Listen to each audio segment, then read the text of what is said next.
আজ আমরা আলোচনা করব প্রেগন্যান্সির পর ব্রেস্ট ফিডিং অর্থাৎ গর্ভাবস্থার পর সন্তানের জন্ম দেওয়ার পর স্তন্যপান বিষয়। ব্রেস্ট ফিডিং একটি প্রাকৃতিক প্রক্রিয়া যেটা বহু যুগ ধরেই চলে আসছে এবং মায়েরা শিশুকে স্তন্যপানের মাধ্যমে শিশুর সঙ্গে একটি নতুন সম্পর্ক তৈরি করেন। একটি নতুন প্রাণ পৃথিবীতে আসছে এবং সেই সঙ্গে সে যে কিনা মায়ের ওপর সম্পূর্ণরূপে নির্ভরশীল। তো এই যে ব্রেস্ট ফিডিংয়ের প্রক্রিয়া, নতুন যারা মা হয়েছেন তাদের কাছে অনেক সময় এই সম্বন্ধে কিছু কিছু প্রশ্ন থেকেই যায়। সেই বিষয়ে আলোচনা করতে আজ আমি এসেছি আপনাদের সামনে, doctor Teesta Banerjee, consultant gynaecologist, Peerless hospital. প্রথমে আসি যে ব্রেস্ট ফিডিং হয় কিভাবে, অর্থাৎ মায়ের বুকে দুধ আসে কিভাবে। তো গর্ভাবস্থার পরে যখন শিশুটির জন্ম হয়, মায়ের ব্রেন থেকে প্রোল্যাক্টিন নামে একটি হরমোনের ক্ষরণ হয় এবং এই হরমোনের ইনফ্লুয়েন্সে ব্রেস্টের টিস্যু দুধ তৈরি করে এবং এই দুধটি শিশুকে পান করানো হয়। তো এই যে ব্রেস্ট মিল্ক, এটিতে অনেক অনেক পুষ্টিকর জিনিস আছে। ব্রেস্ট মিল্কের গুণাগুণ অনেক। এক, এটি শিশুকে সম্পূর্ণ পুষ্টি দেয়। দুই, এটি সম্পূর্ণ জীবাণুমুক্ত এবং শিশুর গ্রহণের উপযোগী তাপমাত্রায় এটি আসতে থাকে। আর হচ্ছে এতে বেশ কিছু অ্যান্টিবডি অর্থাৎ প্রতিরোধ শক্তি বাড়ানোর ক্ষমতা আছে, অ্যালার্জি নিবারণ করার ক্ষমতা আছে।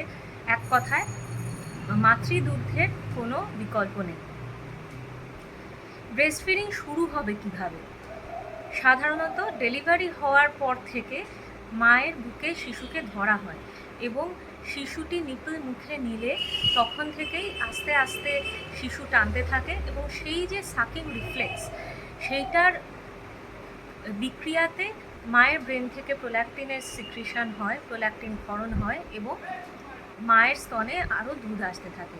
আমরা যেটাকে বলি ডিমান্ড ফিডিং, অর্থাৎ প্রথমে যারা দুধ আসে, বাচ্চা ক্রমশ পান করতে থাকলে বাচ্চা যে মায়ের বুকে চুষে খাচ্ছে সেটির রেসপন্সে আরও তার প্রয়োজন অনুযায়ী আরও ব্রেস্ট মিল্ক আসতে থাকে। সাধারণতভাবে WHO নির্দেশ অনুযায়ী নর্মাল ডেলিভারির আধ ঘন্টা পর থেকে এবং সিজারিয়ান ডেলিভারির 2 ঘন্টা পর থেকে এই ব্রেস্ট ফিডিং শুরু করানো উচিত এবং হাসপাতালে আমাদের নার্সরা সেই জিনিসটা দায়িত্ব নিয়ে পালন করে থাকেন। এই ব্রেস্ট ফিডিং জিনিসটা কিভাবে হবে, অর্থাৎ মায়েরা কিভাবে করবেন? প্রথমেই আসি, ব্রেস্ট ফিডিংয়ের জন্য সঠিক বসা প্রয়োজন। আমরা সবসময় বলি পিঠ সোজা রেখে বসবেন, পিঠের পেছনে একটি সাপোর্ট থাকবে এবং শিশুকে আপনি কোলে এমনভাবে নেবেন যাতে করে তার মাথা এবং ঘাড় সুন্দরভাবে সাপোর্টেড থাকে। মাথা একদিকে ঝুলে গেলে কিন্তু শিশুটি নিশ্চিন্ত হবে না এবং সে তখন স্তন্যপান করতে চাইবে না। দ্বিতীয়ত হচ্ছে, এক হাতে ব্রেস্টটি তুলে ধরুন।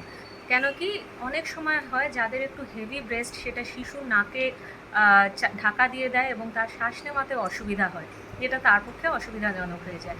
তো আমরা বলি এক হাতে আপনি বেবিকে হোল্ড করুন, অন্য হাতে আপনি আপনার ব্রেস্ট একটু লিফট করুন, করে নিপলটা তার মুখে দিন এবং সেই বাচ্চা যদি একবার টানতে শুরু করে, এই জিনিসটা ক্রমশ অভ্যাসের মধ্যে আনতে হবে।